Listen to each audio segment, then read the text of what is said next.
Adi, thank you so much for joining me on the Girl Dad Show. I appreciate you taking the time. I've been looking forward to this, Young. Thank you for having me on. Yeah, I'm really excited to interview you, man, and thanks for being willing to jump on here. I know it's like a fun relationship that we've been building over the last year Yep. professionally, and I would love to learn more about you and your parenting style. So let's jump right into it. Why don't you tell the listeners a little bit about what you do and what you're working on? Yeah, sure. So, firstly, let me start off by explaining this funny looking hat, the safari hat. One is I've been following your episodes and I see you seem to have a penchant for headgear, and so do some of your guests. So, I thought, let me go with that and, get something that's in that spirit. And then, obviously, the second part is it is a jungle out there. It's a jungle out there, especially in the type of work I'm doing. And so, I Mhm. thought this would be more relevant to it.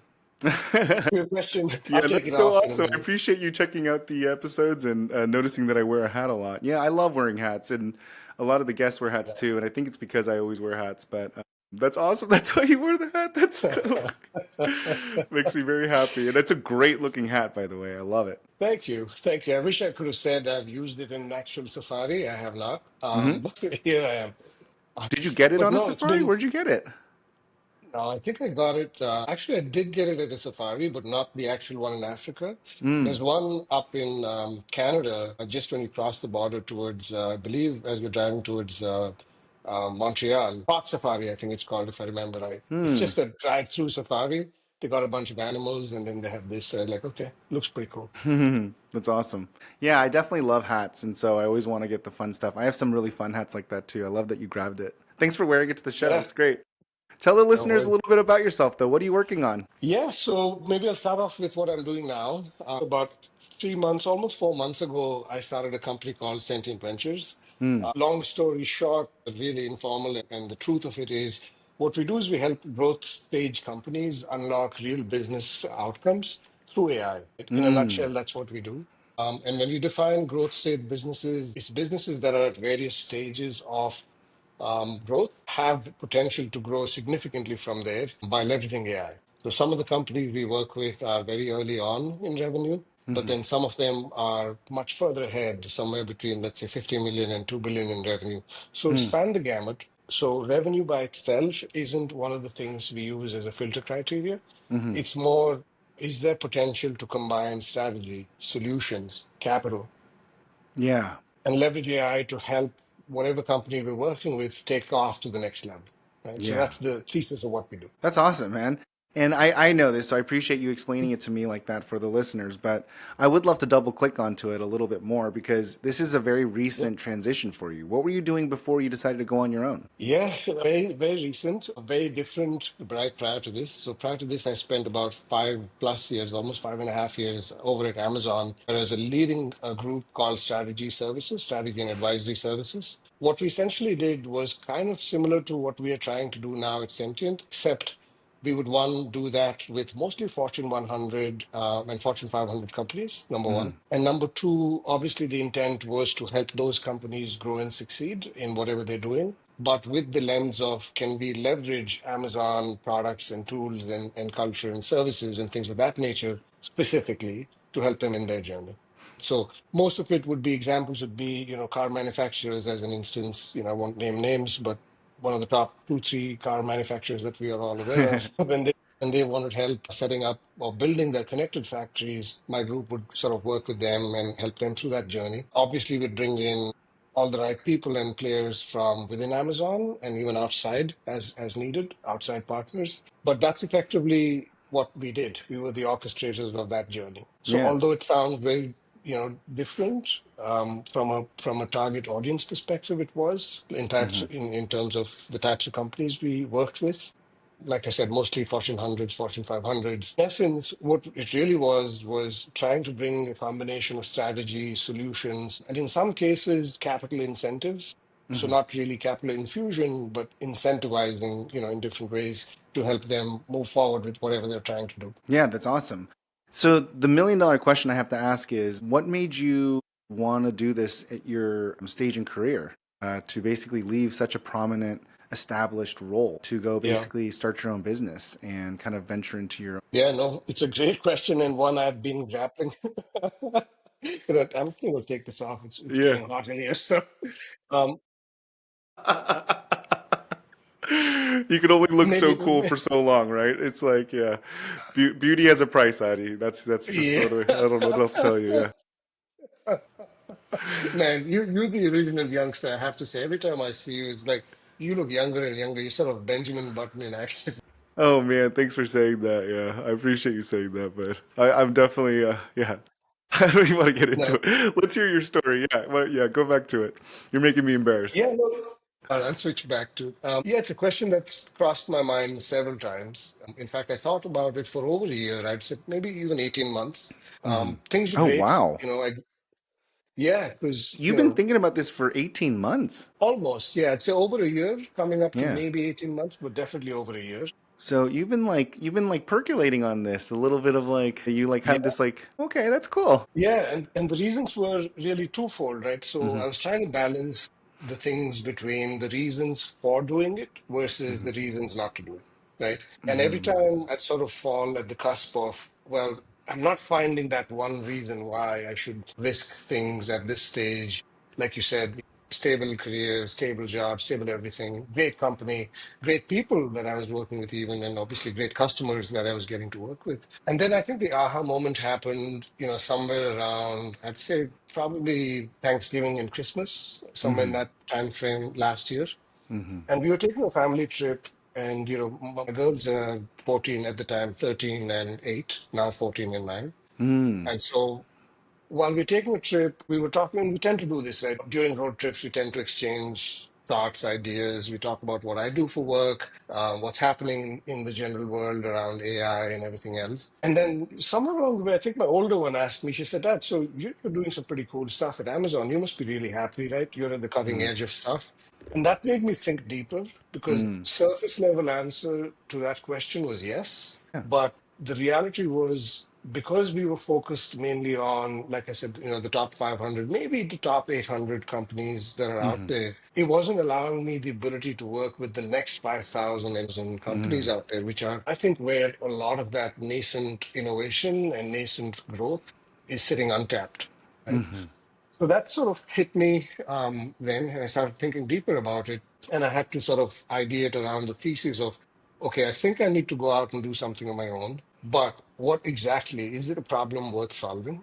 Number one. And number two, you know this because we've had similar conversations around it. I think there's a difference between a hobby and a business, right? Can this be a viable business? And so one of the things that, I sort of got ingrained in me in spending that much time with Amazon is we tend to ideate a lot. We tend to do that by writing docs, what we call narratives, backed by data. And then we circulate those things around and have people look at it and tear it apart, right? Yeah. So kind of did the same. I started Yeah. writing docs, one to just get my own thoughts out there, and then second to circulate it around with my trusted network. Yeah. And over time, it evolved. Obviously, there was, a lot of feedback that I received. And then resonatingly, it came back that one, yes, there's an opportunity untapped today, unsolved for, to help growth stage companies have that one place to get a combination of strategy, solution, and capital. And two, myself and some people around me could be the right people to go and try and solve for that problem. Right. So Yeah. when that clicked, I said, yeah, it's time to go ahead and try. Wow. I love it. So you had this kind of desire that prompted some research, and then the research spurred validation, and then you realized that you not only had a market fit, you also had the resources and access to solve the problem. But it all started because your oldest daughter asked you if you were happy. That's really, see, you actually summarized it way better than I said it in that many words. That was exactly. Yeah, I'm not just a pretty face. You got to watch out for me, okay? Yeah, I know that. I just saw it in action again. That's amazing. So I have to ask now because you did answer my next question, which is, tell me about your kids. But you kind of already Yeah. told me that you have two daughters and their age. But what do they think about you starting your own business? Yeah, it's maybe the honest answer is the first time when I said I'm leaving Amazon, they were like, "Really?" Because they're Mm, always used to seeing, Amazon Prime trucks go by and, yeah, every day the package shows up. And so to them, that's Amazon. And obviously there's Prime and other stuff. So there was obviously some sort of perhaps pride associated with the company I was working for. yeah, And so at first they were like, Are you sure you want to do this? You want to mm, leave Amazon?" I was like, "Yeah, I really do." And after that, they're like, Dad, you're doing what you tell us to do, which is go give it your best and, try it out. So yeah, go for it. Oh, I love But I that. tell you, my older one did ask me, she said, does that mean we're not going to be able to take vacations and stuff? Are we going to be able to do all the things we still do? And I said, yeah, don't worry about that. That's okay. The self-preservation kicked in. She's like, "Wait a minute. What does this mean Yeah, for me?" yeah, yeah, yeah. Oh, that's sweet. I love that she's so aware, and that's really, really incredible that you're able to talk to her about that. If you don't mind me asking, what did your wife say? She's actually, my wife sort of, I think early on realized that I'm a complex being. Yeah, My mind runs in various ways that yeah, sometimes even I can't, fathom and figure out. And yeah. so she's been extremely supportive, to be honest. She's like, listen, I've seen you as you've been building your team at Amazon, as you've been doing stuff, and I could see you really, really, really enjoying it. And then after a point, more recently, I felt like, you've been thinking about doing something, and there seems to be an unanswered itch that you Mm, seem to want to go and scratch, so go for it. hmm. We'll support you as needed. Obviously there was deeper discussions around financials and stability and all that stuff, and once that was sorted through, she was like, yeah, just let us know what we can do to support you and go do it. That's awesome. So it was all kind of on the up and up. That's amazing. Well, yeah, I mean, I have to leave out some of the trivial details out of it, but yes, for the most part. Yeah, I feel like it's one of those things that people don't talk about because it's not common. You know, you Yeah. are a established person in your career. You are working for a prominent company, and you're understating the level of success you've had at a really, really well established company and the role that you play. It's a massive risk versus someone that's not at that level. Do you know what I'm saying? To sacrifice that for something that's completely unknown. It's just one of those things that I think is very interesting for me to explore because I also similarly took not even with the amount of stuff that I could lose. You had a lot more to lose to do this. I did the similar thing, kind of in the middle of my life as well too. And I'm on this journey of trying to build for myself, and it's been uh, it's been really interesting to meet people like you and just kind of unpack how that worked and what you think about it, and also just the impacts on the family, right? And but No, I think you're a lot smarter and wiser than me, and you have a lot more planned out. I'm pretty sure. absolutely not. To be honest, absolutely not. And here's the thing, this is actually a good point to double click on, because I've seen you now for the better part of the last year, right? Hmm. And every time I've met you and every time I see what you're doing, I have amazing amount of respect. It just keeps growing and growing, because here's the thing that I now 100% believe, and I kind of knew this a little bit before, but more Hmm. so now. There's a big difference between, being entrepreneurial and starting something of your own. And you do not one, but several different things, Hmm. because you don't have the luxury of established systems and processes and, Hmm. people around you that you can delegate to, that are marching towards a common goal that is, pre-established before your existence, right? Yeah, You have to come recreate that every single time. And I've seen you do that so successfully every single time. And so that was something that I was honestly keen to explore more of. I'd done some mm. of that earlier on in my career, but not to this extent for sure. And to your point, not at a point where there was a lot to risk there, right? So it's non-trivial. And anyone who's hearing this and is thinking about the same, say take the time, to run through different scenarios in your head before you're leaving a cushy or at least a comfortable sort of corporate career. Because there's something to be said about stability at the right point in time. Totally, And if totally. if you've secured sufficient enough, number one, to give you Hmm. some runway, and then two, if you spent the time researching and as much as best as you can, Hmm. de-risking what you're trying to get into, then I think it might be worth it. And that's why it took so long to actually pull the trigger, to be honest. Yeah. Yeah, it's really interesting because I mean, I would love to say that, it's worth it and all these other things, but to be brutally honest, if I had someone ask me this, I think it was earlier this year, so it's pretty recent. They asked me, knowing what you know now, would you have just stayed at your high-paying tech job, and just not done this? And I said, if I know everything I know now, I would have just stayed. I don't think it was Really? the answer they Wow, were. okay. I don't think it was the answer they were expecting. But it's like you have to I wasn't really. expecting it. And sorry, you weren't expecting that either. Yeah, it's like I mean, I love the money. Don't get me wrong. I mean, it's really fun being a business owner and being able to like control Yeah. how much you make and it's just there's no ceiling. There's no incremental amount of money that you can make, and that's like I'm not gonna lie, it's Yeah. really nice. But net, there's like perspective, right? The grass is always greener, you know, Yeah. and it's like happiness isn't always just about more. It's sometimes it's already what you have, and it's just perspective. And Which so, I've been in so much pain, right? The last 4 years of building these businesses have been one of the most painful experiences of my life, and I've cried more yeah. in the last 4 years than I have in my entire 45-year existence. And Yeah. yeah, it's been righteously hard, right? And so there's a lot of moments where, you know, it's been terrifically hard and challenging. I will tell you that when I think about it from a macro, if I knew everything I knew, Yeah. I'd probably be 55%. Yeah, I'd probably just stay and then just be grateful for what I have. Fully, if I didn't know though what I know, I would always regret it, and so I probably would have done it anyways. Yeah. But if I knew everything I knew, I would probably go back and just stay. Take Wow. my yeah Man, although it makes a lot of sense, I was certainly not expecting it because yeah I get what you're saying. I yeah 100% get it. And it's not an easy journey. There are days when you sort of question, did I do the right thing? Is this the right, decision now? Is it time to reconsider? There have been those days, in the yeah last 4 months or so for me as well. yeah. But I feel like, one of my favorite books is The Hard Thing About Hard Things by Ben Horowitz. Wait, that's your favorite book or one of your favorite books? So Okay. this one in this context for sure. In this Yeah, that's my context. literal favorite book, Adi. That's why I was Oh like, wow. I was picking at it. Yeah, I'm like, what? That's awesome. Go ahead, keep going. Sorry, I That's just got excited. insane. Yeah, I thought we just became best friends. That's why I was like, wait, is that your actual? Keep In going, this man. Sorry. context, it just came to mind because there's so many things in that book that, I've started reading it much more now. And, there are Yeah. times when I flip through some chapters, I've got some, key excerpts from it that I keep handy every now and again just to go back Mm-hmm. and reference.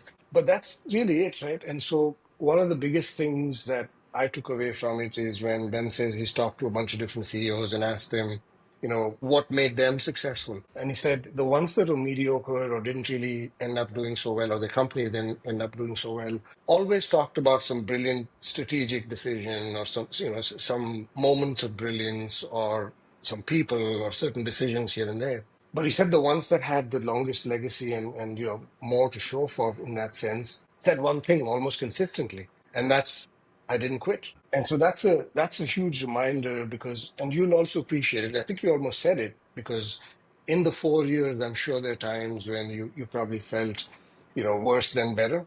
But Mm-hmm. then those are cyclical and those are points in time. And I've seen, I think you're underplaying what you do and how many things you do really, really well, right? Mm. And I think the net result of it is you're on the path of creating one legacy for your kids. But I Yeah. think more importantly than that, they're witnessing as they're growing up what it takes to be an entrepreneur, right? Yeah. What it takes to have grit and persevere. Seeing you do that is the best role model you can be to them. Yeah, you couldn't have hit it better on the head. I mean, to be honest with you, the reason why I'm trying so hard now is because I'm trying to show them, not tell them. Because I don't know Yeah. how else to teach them grit and perseverance other than role modeling the behavior. And I'm curious. Have you thought? I mean, it sounds like you think about the same things. You're thinking about how to like teach them this, huh? 100%, right? Because the one thing I've also realized, one is, we communicate a lot, right, Hmm. between my kids and myself. And so I've realized over time, the kids pay less attention to what you're telling them Yeah, and more attention to what you're doing and what yeah, they're seeing, right? Including little things like, what do you do to rest? What do hmm you do to recover? What do you do to, gain new insights? hmm Those are things like you can tell them, oh, you should read a book.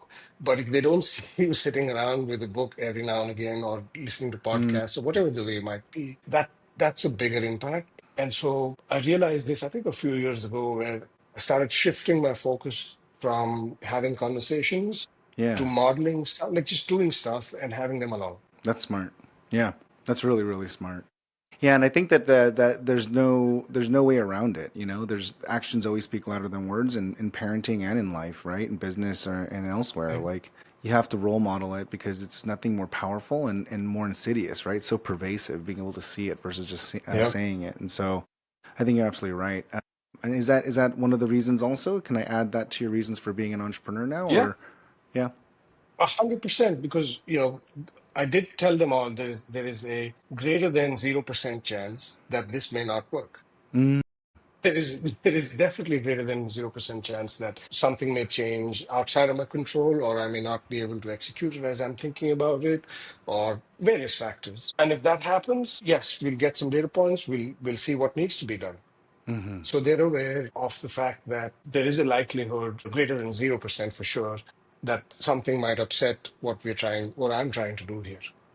Yeah. And so, in fact, I thought that might scare them, but they were like, "Yeah, that's you tell us all the time. Go try it, give it your best." So, yeah, what Mm. else would we expect from you? Wow. So you've already showed them that trying and failing is okay. So that's great. They've already embodied that, embraced it.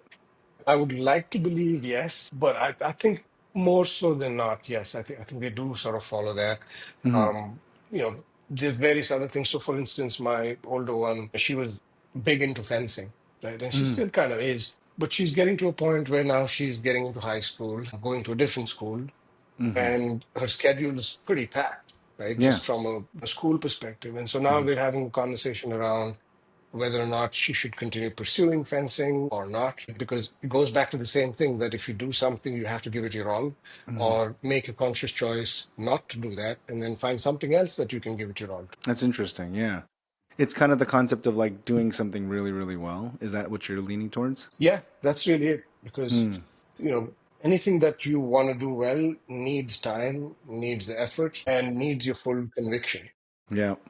I I love that you said that because now I'm going to hit you with the question that I'm really trying to get at for this podcast. Uh-oh. The whole show is predicated on this question because Uh-oh. it's my journey to figure out how to do two things really, really well. So that's my problem. And my problem is I love being a dad. I love my kids. Yeah, I love being a father. I love being a girl dad. I love everything about the whole aspect of being a dad. My life completely changed when my first kid was born. I also love making money and I love business yeah. and I love You building sound and like, I yeah, am having such a hard time bridging those two things together and they're two loves yeah, of my life and I'm having a hard time because both require so much time to do well. And so yeah, that's actually the genesis of this podcast is why it started is yeah, because I'm like other people are figuring this out. Other people are successful. Other people are parents. They must have some insight that they can share with me. And so you are literally yeah. hitting the crux of the point of the show. Uh,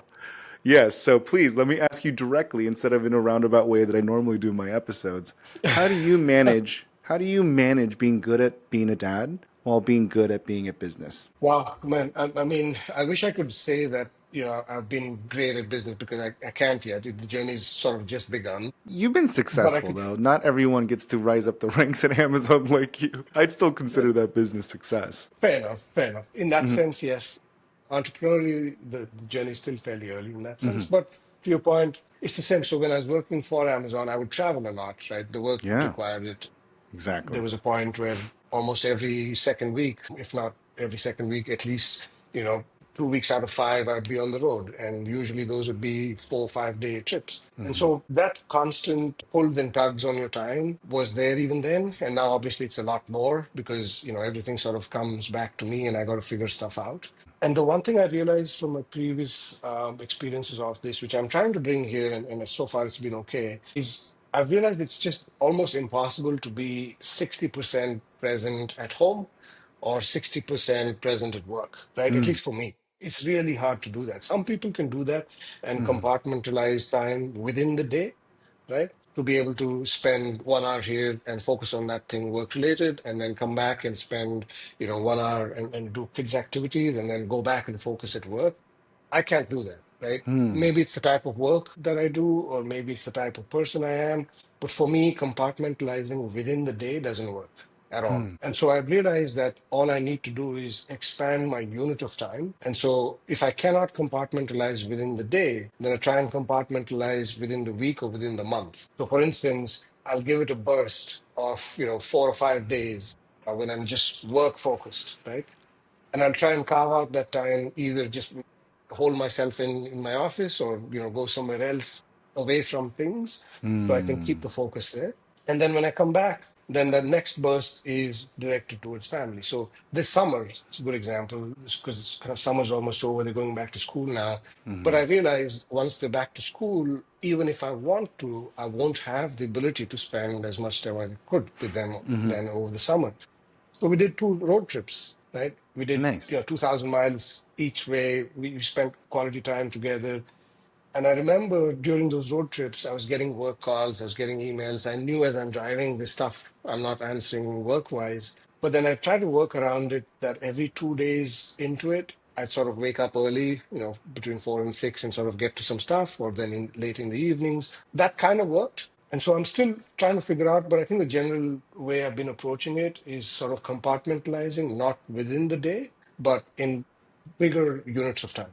Man, I love it. That's brilliant. Yeah, it's a really good way to tackle the problem, and I think that if you do it that way, it also you can also be more efficient with the tides of life. Meaning, like when they go to school, you can obviously gravitate towards the fact that they already have something that they have to do, Yeah. and so their time is not even available if you want it. So you're maximizing it, right? So when you think Yeah. about units of time in more macro sense, it's a lot easier to be more efficient, utilitarian almost. Yeah. That's really fascinating. I love it, and for whatever it's worth, I absolutely love it, and I absolutely agree, and I absolutely do the same thing. So I'm Oh, really wow. glad to Yeah. hear that. Right, I because I love it. feel, every time we've hung out, I feel like we're wired in many ways similarly. Like, I'll Yeah, give you an honest example. yeah. Yesterday, we were at events. There's a whole all-day event, and then there's a little bit of a break, and then there's an evening event, separate ones. And one of the people was part of the same angel network. He had a talk as well at the same time. So he came in the morning after having finished, something with his son. He came in, spoke, socialized a little bit, and then instantly switched back and said, "Look, I got to go back to school for an hour because I got that thing, and I'll come Mm, back." And then context switched right back, right? And I was telling him, "Man, I'm jealous of you. I wish I could do that. I wish I could do that within the day. I yeah, just can't, right?" yeah. So yeah, Yeah, I mean, there's just different styles and different strengths for sure, but I do think that there's something to be said about like how do you navigate and balance it, right? And so yeah, it's really tricky. It's really, really tricky. And that's kind of like one of the theses that I've come up with over the course of the last 4 or 5 years of doing this. I mean, 4 years of really building, but 5 years kind of being yeah, on my own is work-life balance is kind of a myth, in my opinion. I'll just say it. 100%, I'll just say the hot 100%. Yep, topic. I think it's bullshit. Yeah, I don't think it's real. Yeah, and I don't yeah, think anyone should strive for it. I feel like we're not robots. It's like it's literally impossible yeah, for me to have a bad work day and then not be more stressed when I go to my family. Like I'm not like some robot. I can take a deep breath, I can calm myself and reset, but I'm still going to carry that baggage with me. If I get into a big fight with my wife, I mean, I can't just go right into a sales call and like be amazing. Like I'm going to carry that with me, and like I'm not a robot. I'm a human being. I have emotions, and it just doesn't flip on and yeah. off like that for me. And so just the simple fact that I can't turn on and off emotions and compartmentalize little buckets of time tells me that it's not worth trying to compartmentalize it. I just try to integrate everything and just try to be the best that I can with what I have, in the moment. 100%. I couldn't agree more with you. Hmm. This whole concept of work-life balance, that I think the narrative is slowly starting to shift away from it, and Hmm. more mainstream media is covering the fact that, yeah, there's no such real thing as work-life balance. You can perhaps choose to create harmony in some Hmm. way, but this whole concept of this elusive work-life balance is a myth. I fully subscribe to that, Hmm. 100%. And Man. funny incident, I've been working a little bit with some former NFL athletes. And so I expected that they had reached through rigor and discipline monk-like status where they'd be devoid of all of these sort of issues, and Hmm. they'd just turn on before a game and go do what they had to do. And overwhelmingly all of them said the same thing. They said there's no such monk-like status. There isn't. What happens outside of the field, naturally I'm going to carry it on the field. Yeah, I'll Hmm. try and push it away. But it's the same thing, whether it's, athletes or whether it's us doing stuff, in the business world. Like you said, you cannot completely shut off something that is so deep Hmm. into your psyche or emotional sphere, and then switch off, context switch completely differently, and expect to perform at your best. Yeah, I agree. Yeah, and then it kind of leads to the next thing, which is like, then what is it? And then I just feel like for me the solution is more around like work life integration. And Yep. if that is the case, then that's where I got to the concept of like doing these time boxes in sprints and longer. That's how I got to the same conclusion you did. Is just kind of this concept of work life balance and how hard it was and how illogical it Yeah. was. And then the only logical, anyways, you get where I'm going with this. Yeah. But it Yeah. is Yeah. funny how Yeah. similar we are, Adi. I had no idea. This is why these podcasts are great. Now we can talk about personal stuff instead of just business all the time, right? No, absolutely. I mean, shout out to you on that. And I think I've told you this personally as well. You're on season 5 now, right? Yes, sir. Doing this in addition to all the things that you're doing was one of the best things you did, I think. And it took commitment, it took grit. And to do it now on season 5, man, hats off. Hey, Like thank literally you. hats off. My Thank hats you. are off to you. Thank you for wearing a hat to take it off and give me hats off. But I will say thank you for saying that. I don't think people understand how hard it is to do something for that long, especially when it's not your core thing, right? It's just like Yeah, this is just like yeah. my special project. But I will do some self-deprecation here because my wife would actually like me to stop. She makes fun of me all the time. She says, "Can't you just get therapy like normal people and just stop podcasting and just go see a therapist like a normal person?" That's So funny. I will say this is the most expensive therapy, form of therapy I can get. But I love talking to parents and I love talking to business people, and it's like the collision of two things that I love dearly, just like colliding in one thing. So for me, it's super fun, and it's super fun learning from people like you that are way more successful than me and have figured a lot more things out. And so I really appreciate your time and just your insights and knowledge. No, Young, honestly, thank you. Thank you for your kind words. I'll say one more thing about your podcast. Hmm. One thing your wife probably, you should probably show this to her. I bet you get comments, and I can tell you in speaking with some of the other people that I have shared your Hmm. podcasts with, you know, there is a lot of value to people who hear this, right? They're also grappling with the sort of the same questions, and just putting this out there in this format, which is so conversational, free flowing, obviously not scripted, it's not even edited now. I think that carries a lot of value. That realness means a lot to people. So you're not just helping yourself, you're helping a whole bunch of others who are listening to this. Well, thank you for saying that, and thanks for being a listener. I appreciate it. Let me jump into my rapid fire questions that I like to ask every guest because I know Ooh, okay. I like to keep on time with all my guests because I know I invite really important people to my show. It's always so hard to get people on the show and schedules. But let's go into it. Yeah. So, one piece of advice you have for parents or soon-to-be parents that you would give? Oh, wow. I'd say there's a lot of literature out there. You'll obviously be getting a lot of advice from a bunch of people. And I think that what it tends to do is you tend to start thinking you need to be a perfect parent. I don't think there's any such thing. And so I know I went through this and I had all this weight of expectations that I set for myself. No one set for me. And so I realized after having the first, now the second, that you don't chase perfection. You just chase presence, just being there Mm. and, being open and honest with each other. That's all I'd say. Just chase presence, forget perfection. Oh, that's beautiful. I love that. That's absolutely accurate. And I also fell fallacy to that as well too. I tried really hard to be perfect. Yeah, and it's fun because you think about your first kid and your second kid, and you're like in a lot of funny ways. Your second kid gets like nothing. Yeah. Yeah, you're fine. Dust it off. Keep going. Keep going. You're fine. And then your first kid, everything's prepared. You have like lunches and Yeah. snacks and like toys, and like you're like ready Yeah. to be qualitative and quantitative. Yep. Oh, yeah. So funny. That's Yeah. hilarious. So moving on to the second question, did you find anything very surprising that you didn't know about yourself after becoming a parent? So many things. Oh, So many really? things. Yeah. I think the one way I can summarize is I didn't realize having children would mean having literally mirrors walking around you all the time, Oh, right? They're constantly reflecting you. yeah. And so Yeah. to me, that was the biggest thing. Oh gosh, I didn't think I'd do this, or I didn't think it, looks like this, or it has this effect. Oh, So wasn't prepared for it one bit, and mm, broke a lot of myths that I had about myself in my own head. yeah. Kept me real, kept me grounded, and Yeah. yeah, you could appreciate this as girl dads. I think girls will do that to you.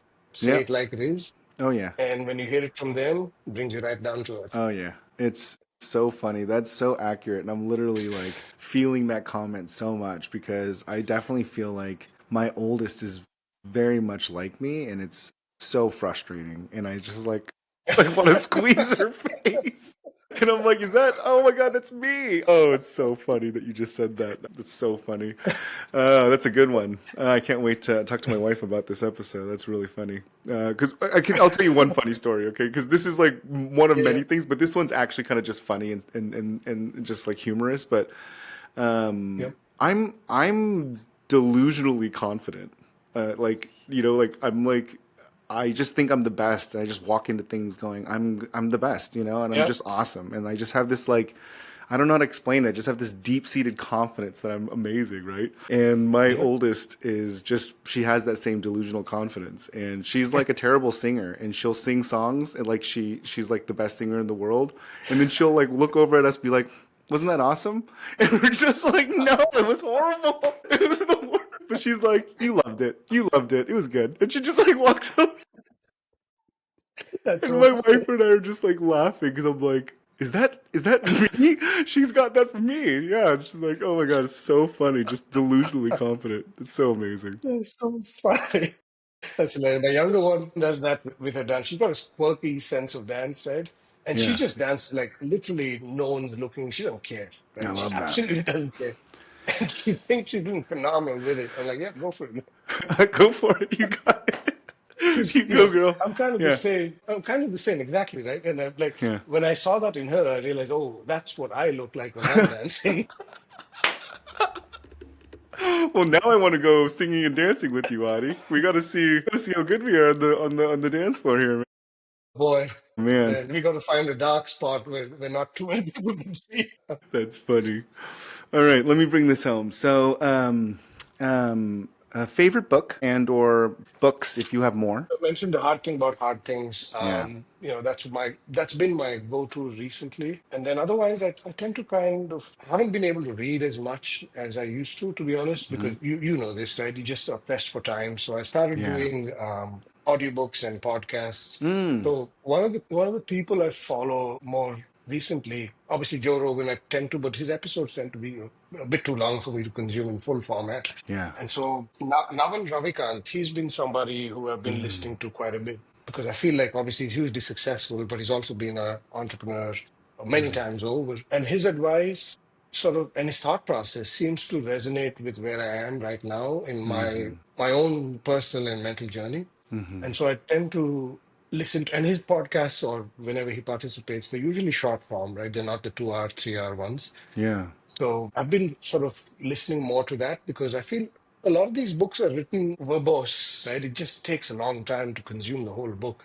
And Yeah. so I started doing that. Malcolm Gladwell is another one that I follow. Hmm. And so I started listening to their podcasts in short form versions of basically summaries of their written content. Yeah, I love that. I love that you commented on that too, because I think that's really interesting about like the consumption of these longer form content pieces, and it's really interesting because I think I've also started to gravitate towards podcast and I can also listen Yeah. to it in like 1.5 speed, and it's like it's hard Yeah. to find time to read books, so it's like you replace it with these different vehicles, and it's been really fun to be able to like consume this knowledge in a different format. So that is interesting. I love Yeah. that. Yeah, I appreciate that.